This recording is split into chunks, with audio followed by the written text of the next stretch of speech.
Hello everyone, আশা করি তোমরা সকলে ভালো আছো।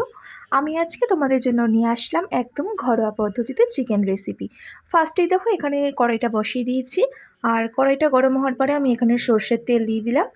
তারপর আমি চিকেনটাকে ভালো করে ধুয়ে এর মধ্যে লবণ আর লেবু মাখিয়ে কিছুক্ষণ ফ্রিজে রেখে দিয়েছিলাম।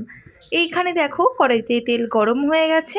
তারপরে আমি অর্ধেক করে কেটে রাখা আলুগুলোকে তেলের মধ্যে দিয়ে দিলাম, আর এটাকে এখন ভালো করে নেড়ে চেড়ে লাল লাল করে ভেজে নেব। যখন আলুটা ভাজবো আমাদের লক্ষ্য করতে হবে গ্যাসটা আমাদের মিডিয়াম ফ্লেমে রাখতে হবে।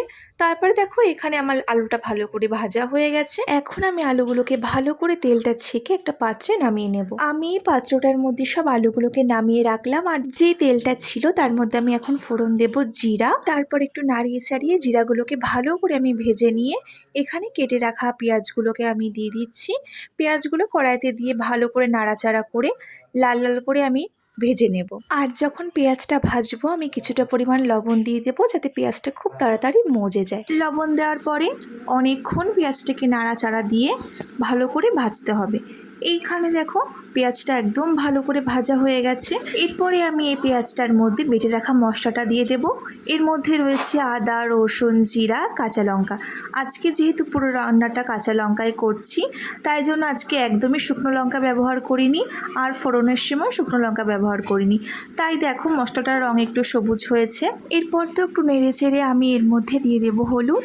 আর হলুদটা দেওয়ার পরে ভালো করে মশলার সঙ্গে হলুদটা মিশিয়ে নিতে হবে। এখানে দেখো আমি ভালো করে হলুদটাকে মশলার সঙ্গে মিশিয়ে নিচ্ছি। তারপর দিয়ে দিচ্ছি কাশ্মীরি লঙ্কার গুঁড়ো। আমি যেহেতু বললাম যে আজকে শুকনো লঙ্কায় রান্নাটা করব না, আমি তাই জন্য শুকনো লঙ্কার গুঁড়ো ব্যবহার করছি না। আর এখানে দিয়ে দিলাম মিট মশলা।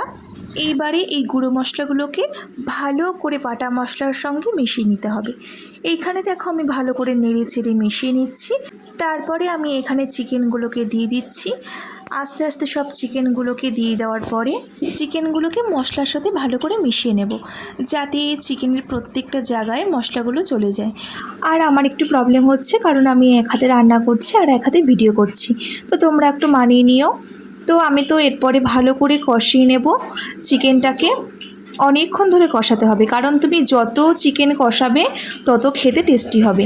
আমি তো এরপরে আলু দিয়ে দিলাম। আলু দেওয়ার পরে এখন ভালো করে একসাথে সব কিছু কষাবো। এখানে দেখো চিকেনটা কষানো হয়ে গেছে আর তেলও ছেড়ে দিয়েছে।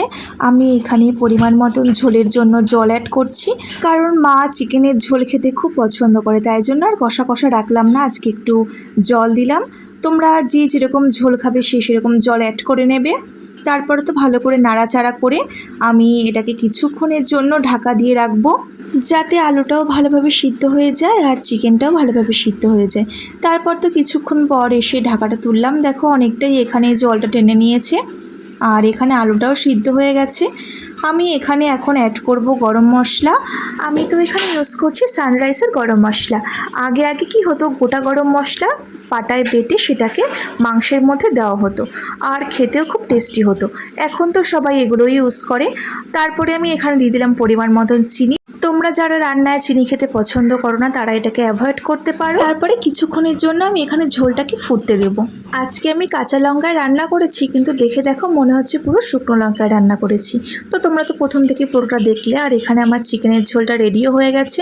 তো আজকের রেসিপিটা তোমাদের কেমন লাগলো আমাকে কমেন্ট করে জানিও। আর তোমরা যদি কোনো রেসিপি দেখতে চাও সেটাও আমাকে কমেন্ট করে জানিও, আমি অবশ্যই সেটা করার চেষ্টা করব। ভিডিওটি ভালো লাগলে পরে লাইক করে দিও আর কমেন্ট করে জানিও। নতুন হয়ে থাকলে পরে সাবস্ক্রাইব করে দিও। দেখা হবে অন্য কোনো ভিডিওতে। টাটা।